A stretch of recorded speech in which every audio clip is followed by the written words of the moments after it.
In yet another sign of the improving diplomatic situation between the U.S. and Cuba, we found out earlier today via email that the president has had Cuba removed from the list of state sponsors of terrorism. State Department sent out an email saying the United States has significant concerns and disagreements with a wide range of Cuba's policies and actions, but those concerns fall outside the criteria relevant to the rescission of a state sponsor of terrorism designation. And the way that it works, apparently, is we did not know at the time, but the lawmakers in D.C. had time to possibly stop this from happening if they had major objections. If they did, they kept them to themselves because while Mr. Obama ordered a review of Cuba's presence on the list as part of his major policy shift announced on the 17th of December, which we reported at the time, the department said that Mr. Obama notified the U.S. Congress of his intent to remove Cuba from the list on the 14th of April. Lawmakers had 45 days to take issue with his decision, a period that lapsed on Friday. And so now that they have declined to stop it from happening, it will apparently be removed from the list of state sponsors of terrorism. That's a great picture of Cuba from 1961. Yeah, I mean, what's crazy is that, like, how silly we are about that designation, state sponsor of terrorism. They never were.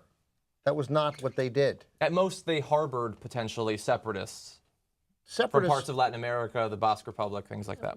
That's not the terrorism we talk about or concern ourselves with. They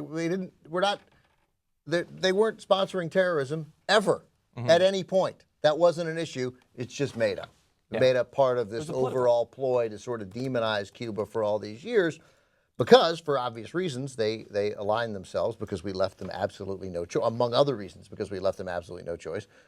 They aligned themselves with the Soviet Union because we couldn't see ourselves clear to have any kind of a relationship with a socialist government in 1959.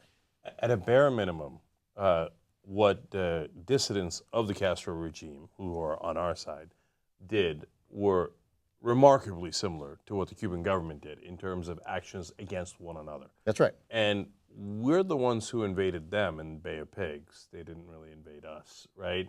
So it's you know, this, let me be a little Chomsky-esque here in saying, okay, they could have put us on a list as well. Now, we're bigger, we're the strong guys. Us putting them on a list is far more relevant.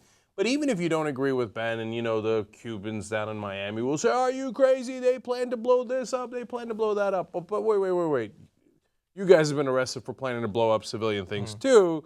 Okay, but then let out of prison, right? So, okay, all right, let's call it a wash, whatever. Now, how could you? Castro's soaked in blood. I know. But he did the revolution in Cuba, and that had all of its war crimes or whatever you want to call it. But it largely didn't go outside of that. Okay, fine, you don't grant any of that.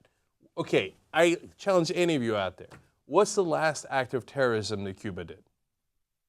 I'll give you some time.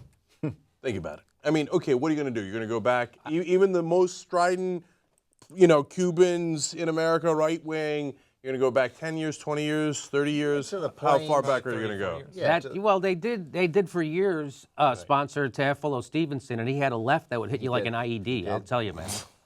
My dad was, they were friends. Oh, you're kidding. That guy was awesome. I love that guy. Great Cuban boxer, great Cuban boxer. No wonder you guys support these Cuban terrorists. By the way, no, I'm literally saying they weren't sponsors of terrorism. I get it. They seized your land. That's why you hate it. That's why the Cubans in Miami hate them. They took your land, and then I was there, and they had guards on the street, and the Cubans were afraid of Castro. I got it. Yeah. Not a great government for many people. The previous government, I would argue, far worse. But that's a debate that reasonable people could have. Yeah. Now, this is extremely significant because it will allow Cuba increased access to bank transactions with the United States, which is perhaps one of the reasons this is happening, because banks here stateside would obviously like that to happen. And it's one of the things that's going to be necessary. It's one more step. We've taken 2 or 3 significant steps since December.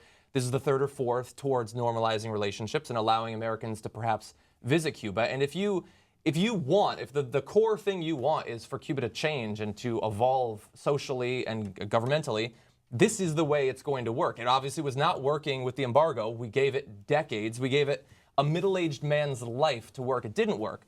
But now, if we have very close ties in terms of tourism, economic ties with Cuba, that does have a chance of changing it, as it has changed many other countries throughout the world. Cuba's apparently already changed, because otherwise we would not have removed them from the sponsor of terrorism. That's true. Right. And it's It's six. already had an impact. So which one do you want?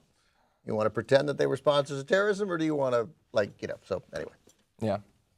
So the couple of reasons I like this move is, one, as John points out, it's more likely to get Cuba in the direction of freedom, not less likely. So whether it's Vietnam, who now is littered with McDonald's and Levi's and Coca-Cola, et cetera, or China, which is now actually the most capitalist country in the world, right? Obviously, more relationships leads to, in some ways, more freedom, right? Number two, I hate that we call all of our enemies terrorists. Let's just call them enemies. That's okay. Right. Yeah, we don't agree with the government of Cuba. I don't agree with the government of Cuba. I don't like the Castros. I think they have, in a lot of ways, limited the people of Cuba, including their freedom. They locked up dissidents. Yes. So I'm not in favor of them, but I don't have to call them a terrorist. No. Yeah. Right? Yeah. And so this was silly that we had called them terrorists. Now I'm glad that we're past it. And I just want to clarify that when Ben said he was there, he wasn't pulling a Bill O'Reilly. He was in Cuba, not during the revolution, later. During the Elian, the second revolution. So because you said, the revolution, I was there, and I was like, No, I was not there there. was no covering with that. He covered it. He was covered it with a crayon. He was very young.